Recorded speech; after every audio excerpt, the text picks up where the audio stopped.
ಎಲ್ಲರಿಗೂ ನಮಸ್ಕಾರ. ಇವತ್ತು ಎರಡು ಬಗೆಯ ಸೈಡ್ ಡಿಶ್ ರೆಸಿಪಿಗಳನ್ನು ತೋರಿಸ್ತಾ ಇದ್ದೇನೆ. ಎರಡು ಬಾಳೆಕಾಯಿಯನ್ನು ತಗೊಂಡಿದ್ದೇನೆ. ಅದರ ಸಿಪ್ಪೆ ಸಿಳಿದು ಉದ್ದುದ್ದಕ್ಕೆ ಕಟ್ ಮಾಡಿ ತಗೊಳ್ಬೇಕು. ನಿಮಗೆ ರೌಂಡ್ ಬೇಕಿದ್ರೆ ರೌಂಡ್ ಕಟ್ ಮಾಡ್ಕೊಳ್ಬೋದು. ವಿಡಿಯೋವನ್ನು ಕೊನೆಯ ತನಕ ನೋಡಿ.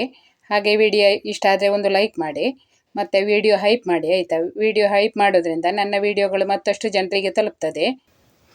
ಈಗ ಬಾಳೆಕಾಯಿ ಸಿಪ್ಪೆ ತೆಗೆದಾಗಿದೆ. ಅದನ್ನು ಮಧ್ಯದಿಂದ ಕಟ್ ಮಾಡಿ ಹೀಗೆ ರೌಂಡ್ ಬೇಕಿದ್ರೆ ಕಟ್ ಮಾಡ್ಬೋದು, ಅಥವಾ ಈ ಥರ ಉದ್ದಕ್ಕೆ ಮಾಡ್ಬೋದು. ನಾನು ಹೀಗೆ ಉದ್ದಕ್ಕೆ ಕಟ್ ಮಾಡಿ ತಗೊಳ್ತಾ ಇದ್ದೇನೆ. ಈಗ ಇದನ್ನು ಕಟ್ ಮಾಡಿ ಸ್ವಲ್ಪ ಹೊತ್ತು ನೀರಿನಲ್ಲಿ ಹಾಕಿಡಬೇಕು. ಬಾಳೆಕಾಯಿಯಲ್ಲಿ ಮೈಣ ಎಲ್ಲ ಇರ್ತದೆ, ಅದು ಸ್ವಲ್ಪ ಹೊತ್ತು ನೀರಿನಲ್ಲಿ ಹಾಕಿಡೋದ್ರಿಂದ ಬಾಳೆಕಾಯಿ ಕಪ್ಪಾಗೋದಿಲ್ಲ. ಈಗ ಎರಡು ಬಾಳೆಕಾಯಿಯನ್ನು ಕಟ್ ಮಾಡಿ ನೀರಿನಲ್ಲಿ ಹಾಕಿಟ್ಟಿದ್ದೇನೆ. ಒಂದು 10 ನಿಮಿಷ ಹಾಗೆ ನೀರಿನಲ್ಲಿ ಬಿಡುವ. ಈಗ ಇದಕ್ಕೊಂದು ಮಸಾಲೆ ಮಾಡಿಕೊಳ್ಳುವ. ಅದಕ್ಕೆ ಒಂದು ಮಿಕ್ಸಿಂಗ್ ಬೌಲ್ ತಗೊಂಡಿದ್ದೇನೆ. ಅದರಲ್ಲಿ ಮೆಣಸಿನ ಹುಡಿ ಹಾಕ್ಕೊಳ್ಬೇಕು. ನಿಮಗೆ ಖಾರಕ್ಕೆ ಎಷ್ಟು ಮೆಣಸಿನ ಹುಡಿ ಬೇಕು ನೋಡಿ ಅಷ್ಟು ನೀವು ಹಾಕ್ಕೊಳ್ಳಿ. 2 ಚಮಚ ಮೆಣಸಿನ ಹುಡಿ ಹಾಕ್ಕೊಂಡಿದ್ದೇನೆ.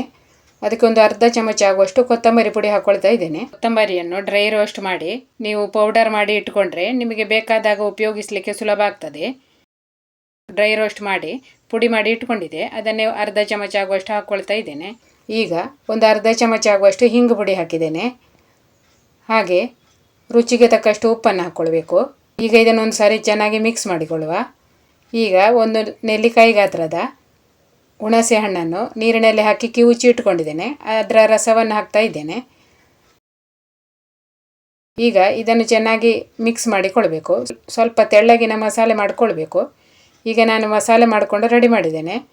ಈಗ ಒಂದೊಂದೇ ಬಾಳೆಕಾಯಿಗೆ ಮಸಾಲೆಯನ್ನು ಹಚ್ಚಿ ಇಡಬೇಕು, ಅಥವಾ ಎಲ್ಲವನ್ನು ಜೊತೆಯಲ್ಲಿ ಮಸಾಲೆಯೊಳಗೆ ಹಾಕಿ ಮಿಕ್ಸ್ ಮಾಡಿ ತಗೊಂಡ್ರೂ ಆಗ್ತದೆ. ಯಾವುದು ನಿಮಗೆ ಸುಲಭ ಆಗ್ತದೆ ನೋಡಿ ಅದನ್ನು ನೀವು ಮಾಡ್ಕೊಳ್ಬೋದು. ನಾನೀಗ ಇದರಲ್ಲಿ ಕಟ್ ಮಾಡಿದ ಬಾಳೆಕಾಯಿಯನ್ನು ಹಾಕ್ಕೊಂಡು ಚೆನ್ನಾಗಿ ಮಿಕ್ಸ್ ಮಾಡಿ ಇಟ್ಕೊಳ್ತಾ ಇದ್ದೇನೆ. ಮಿಕ್ಸ್ ಮಾಡಿ ಆಗಿದೆ. ಈಗ ಇದನ್ನು ಸ್ವಲ್ಪ ಹೊತ್ತು ಹಾಗೆ ಇಡುವ. ಉಪ್ಪು ಖಾರ ಹುಳಿ ಎಲ್ಲ ಅದಕ್ಕೆ ತಾಗಲಿ. ಈಗ ಇನ್ನೊಂದು ಪ್ಲೇಟಲ್ಲಿ 3 ಚಮಚ ಆಗುವಷ್ಟು ರವೆಯನ್ನು ಹಾಕ್ಕೊಂಡಿದ್ದೇನೆ. ಹಾಗೆ ಅದಕ್ಕೆ ಒಂದು 2 ಚಮಚ ಆಗುವಷ್ಟು ಅಕ್ಕಿ ಹಿಟ್ಟು ಹಾಕ್ಕೊಳ್ತಾ ಇದ್ದೇನೆ. ಕೇವಲ ರವೆ ಹಾಕಿ ಕೂಡ ನೀವು ಫ್ರೈ ಮಾಡ್ಕೊಳ್ಬೋದು. ನಾನು ಅಕ್ಕಿ ಹಿಟ್ಟು ಕೂಡ ಸ್ವಲ್ಪ ಹಾಕ್ತೇನೆ. ರುಚಿ ಚೆನ್ನಾಗಿರ್ತದೆ ಮತ್ತು ಚೆನ್ನಾಗಿ ಕೋಟಿಂಗ್ ಆಗ್ತದೆ. ಅದಕ್ಕಾಗಿ ಸ್ವಲ್ಪ ಅಕ್ಕಿ ಹಿಟ್ಟು ಹಾಕ್ಕೊಂಡದ್ದು. ಅಕ್ಕಿ ಹಿಟ್ಟು ಹಾಕದೆ ನೀವು ಮಾಡ್ಬೋದು. ಕೇವಲ ರವೆಯನ್ನು ಹಚ್ಚಿ ಕೂಡ ನೀವು ಇದನ್ನು ಫ್ರೈ ಮಾಡ್ಕೊಳ್ಬೋದು. ಈಗ ಈ ರವೆಯೊಳಗೆ ಬಾಳೆಕಾಯಿಯನ್ನು ಹೊರಳಿಸಿಕೊಂಡು ಕಾವಲಿ ಮೇಲೆ ಇಡಬೇಕು. ಕಾವಲಿ ನಾನು ಮೊದಲೇ ಬಿಸಿ ಮಾಡಿಕೊಂಡು ಅದಕ್ಕೆ ಎಣ್ಣೆ ಹಚ್ಚಿ ಇಟ್ಟಿದ್ದೇನೆ. ಈಗ ಬಾಳೆಕಾಯಿ ತುಂಡುಗಳನ್ನು ಇಟ್ಟು ಅದಕ್ಕೆ 2 ಚಮಚ ಆಗುವಷ್ಟು ಎಣ್ಣೆಯನ್ನು ಹಾಕ್ಕೊಳ್ಬೇಕು. ಈಗ ಒಂದು ಮುಚ್ಚಳ ಮುಚ್ಚಿಟ್ಟು ಇದನ್ನು ಬೇಯಿಸಿಕೊಳ್ಳುವ. ಮೀಡಿಯಮ್ ಉರಿಯಲ್ಲಿ ಇದನ್ನು ಬೇಯಿಸಿಕೊಳ್ಬೇಕು. ಜಾಸ್ತಿ ದೊಡ್ಡ ಉರಿ ಮಾಡಿ ಬೇಯಿಸಿಕೊಂಡ್ರೆ ಬಾಳೆಕಾಯಿ ಬೇಗ ಬೇಯುವುದಿಲ್ಲ. ಅದಕ್ಕೆ ಆದಷ್ಟು ಸ್ವಲ್ಪ ಮೀಡಿಯಮ್ ಉರಿಯಲ್ಲೇ ಬೇಯಿಸಿಕೊಳ್ಳಿ. ಈಗ ನಾನು ಮುಚ್ಚಳ ಮುಚ್ಚಿಟ್ಟು ಇದನ್ನು ಬೇಯಿಸಿಕೊಳ್ತಾ ಇದ್ದೇನೆ. 2 ನಿಮಿಷ ಆದಮೇಲೆ ಒಂದು ಸೈಡ್ ಬಾಳೆಕಾಯಿ ಚೆನ್ನಾಗಿ ಬೆಂದಿರ್ತದೆ. ಈಗ ಇದನ್ನು ಮಗುಚಿ ಹಾಕಬೇಕು. 2 ಕಡೆ ಚೆನ್ನಾಗಿ ಹುರಿದು ತೆಗಿಬೇಕು. ಅದು ಸೌಟಿನಿಂದ ಒತ್ತುವಾಗ ಸ್ವಲ್ಪ ಮೆತ್ತಗೆ ಎಣಿಸ್ಬೇಕು ನೋಡಿ. ಅಷ್ಟಾಗುವಾಗ ಅದು ಪರ್ಫೆಕ್ಟಾಗಿ ಬೆಂದಿರ್ತದೆ. ಈಗ ನಾನು ಇದನ್ನೆಲ್ಲವನ್ನು ಮಗುಚಿ ಹಾಕ್ಕೊಳ್ತೇನೆ. ಈಗ ಮಗುಚಿ ಹಾಕಿದ್ದೇನೆ. ಬೇಕಿದ್ರೆ ಇನ್ನೊಂದು ಸಾರಿ ಮುಚ್ಚಳ ಮುಚ್ಚಿಟ್ಟು ನೀವು ಬೇಯಿಸಿಕೊಳ್ಬೋದು. ಈಗ ರುಚಿಯಾದ ಬಾಳೆಕಾಯಿ ಫ್ರೈ ರೆಡಿಯಾಗಿದೆ. ಈಗ ಇದನ್ನು ತೆಗೆದ್ರೆ ಆಯಿತು. ನೋಡಿ ಎಷ್ಟು ಚೆನ್ನಾಗಿ ಆಗಿದೆ ನೋಡಿ. ತುಂಬಾ ರುಚಿಯಾಗಿ ಆಗ್ತದೆ. ನೀವು ಮಾಡಿ ನೋಡಿ. ಈಗ ಇನ್ನೊಂದು ರೆಸಿಪಿ ತೋರಿಸ್ತೇನೆ. ಅದಕ್ಕೆ ಒಂದು ಸಣ್ಣ ತುಂಡು ಹೂಕೋಸನ್ನು ತಗೊಳ್ಬೇಕು. ಈಗ ಒಂದು ಪಾತ್ರೆಯಲ್ಲಿ 1 ಕಪ್ ಆಗುವಷ್ಟು ಅಕ್ಕಿಯನ್ನು ನೆನೆಯಲಿಕ್ಕೆ ಹಾಕ್ತಾ ಇದ್ದೇನೆ. ಹಾಗೆ 2 ಚಮಚ ಆಗುವಷ್ಟು ತೊಗರಿ ಬೇಳೆಯನ್ನು ಹಾಕ್ಕೊಳ್ಬೇಕು. ಈಗ ಇದಕ್ಕೆ ನೀರು ಹಾಕಿ ಇದನ್ನು 1 ಗಂಟೆ ನೆನೆಸಬೇಕು. ಜಾಸ್ತಿ ಹೊತ್ತು ಏನು ನೆನೆಸಬೇಕಾಗಿಲ್ಲ. ಬೆಳ್ತಿಗೆ ಅಕ್ಕಿ ಬೇಗ ನೆನೀತದೆ. ಹಾಗೆ ತೊಗರಿಬೇಳೆ ಕೂಡ ಬೇಗ ನೆನೀತದೆ. ಈಗ ಇದನ್ನು ಮುಚ್ಚಳ ಮುಚ್ಚಿಟ್ಟು ನೆನೆಯಲಿಕ್ಕೆ ಬಿಡುವ. 1 ಗಂಟೆ ಆದಮೇಲೆ ಇದನ್ನು ರುಬ್ಬಿಕೊಳ್ಳೋದು. ಈಗ ಇನ್ನೊಂದು ಪಾತ್ರೆಯಲ್ಲಿ ಸ್ವಲ್ಪ ಬಿಸಿ ನೀರನ್ನು ತಗೊಂಡಿದ್ದೇನೆ. ಅದಕ್ಕೆ ಸ್ವಲ್ಪ ಉಪ್ಪನ್ನು ಹಾಕ್ಕೊಳ್ಬೇಕು. ಈಗ ನಾವು ಹೂಕೋಸನ್ನು ಕಟ್ ಮಾಡಿ ಈ ನೀರಿನಲ್ಲಿ ಹಾಕೋದುಂಟು. ಅದಕ್ಕಾಗಿ ಒಂದು ಸ್ವಲ್ಪ ಬಿಸಿ ನೀರು ತಗೊಂಡ್ರೆ ಹೂಕೋಸಿನಲ್ಲಿದ್ದ ಕ್ರಿಮಿಗಳೆಲ್ಲ ಹೋಗ್ತದೆ. ಮತ್ತು ಒಂದು ಸ್ವಲ್ಪ ಅರಿಶಿನ ಕೂಡ ಹಾಕಿದ್ದೇನೆ. ಈಗ ಹೂಕೋಸನ್ನು ಕಟ್ ಮಾಡಿ ಈ ನೀರಿನಲ್ಲಿ ಹಾಕ್ಕೊಳ್ಬೇಕು. ಈಗ ಇದನ್ನು ನೀರಿನಲ್ಲಿ ಹಾಕಿಟ್ರೆ ಒಂದು 10 ನಿಮಿಷ ಇಟ್ಟರೆ ಅದರಲ್ಲಿದ್ದ ಕ್ರಿಮಿ ಏನಾದರೂ ಒಳಗೆ ಸೇರಿಕೊಂಡಿದ್ರೆ ಹೋಗ್ತದೆ. ಮತ್ತೆ 2-3 ಸಲ ಚೆನ್ನಾಗಿ ತೊಳೆದುಕೊಂಡ್ರೆ ಆಯಿತು. ಚೆನ್ನಾಗಿ 2-3 ಸಲ ತೊಳೆದು ತಂದಿದ್ದೇನೆ. ಈಗ ಇದನ್ನು ತುರಿದುಕೊಳ್ಬೇಕು. ನೀವು ಇದನ್ನು ಮಿಕ್ಸರಲ್ಲಿ ಹಾಕಿ ಬೇಕಿದ್ರೂ ಪುಡಿ ಮಾಡಿ ತಗೊಳ್ಬೋದು. ಮಿಕ್ಸರಲ್ಲಿ ಹಾಕಿ 2 ಸುತ್ತು ತಿರುಗಿಸಿದರೆ ಹೂಕೋಸು ತರಿಯಾಗಿ ಪುಡಿ ಆಗ್ತದೆ. ಈಗ ನಾನು ಈ ಥರ ತುರಿದು ತಗೊಂಡಿದ್ದೇನೆ ನೋಡಿ. 2 ಕಪ್ ಆಗುವಷ್ಟು ಹೂಕೋಸಿನ ತುರಿ ಉಂಟು. ಈಗ 1 ಗಂಟೆ ಆದಮೇಲೆ ಅಕ್ಕಿ ಕೂಡ ಚೆನ್ನಾಗಿ ನೆನೆದಿದೆ ನೋಡಿ. ಈಗ ರುಬ್ಬಿಕೊಳ್ಬೇಕು. ಈಗ ಒಂದು ಮಿಕ್ಸಿ ಜಾರಲ್ಲಿ ಮೊದಲಿಗೆ ಒಂದು ಸ್ವಲ್ಪ ತೆಂಗಿನ ತುರಿ ಹಾಕ್ಕೊಳ್ತಾ ಇದ್ದೇನೆ. ಒಂದು ಅರ್ಧ ಕಪ್ ಅಥವಾ 1 ಕಪ್ ತೆಂಗಿನ ತುರಿ ಹಾಕ್ಕೊಳ್ಬೋದು. ತೆಂಗಿನ ತುರಿ ಹಾಕೋದ್ರಿಂದ ಈ ದೋಸೆ ಕೂಡ ಮೆತ್ತಗಾಗಿ ಆಗ್ತದೆ. ಹಾಗೆ ಖಾರಕ್ಕೆ ತಕ್ಕ ಹಾಗೆ ಮೆಣಸು ಹಾಕ್ಕೊಳ್ಳಿ.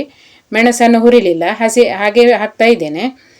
ಮತ್ತು ಒಂದು ಸಣ್ಣ ಹುಣಸೆ ಹುಡಿ, 4 ಚಮಚ ಆಗುವಷ್ಟು ಅರಿಶಿನ ಹಾಕ್ಕೊಳ್ಬೇಕು. ಮತ್ತು ಒಂದು ಸ್ವಲ್ಪ ಹಿಂಗನ್ನು ಹಾಕ್ಕೊಳ್ತಾ ಇದ್ದೇನೆ. ಹಿಂಗು ತುಂಬಾ ಸ್ಟ್ರಾಂಗ್ ಹಿಂಗೆ ಇದೆ, ಅದಕ್ಕಾಗಿ ಒಂದು ಸ್ವಲ್ಪ ಹಾಕಿದ್ದು.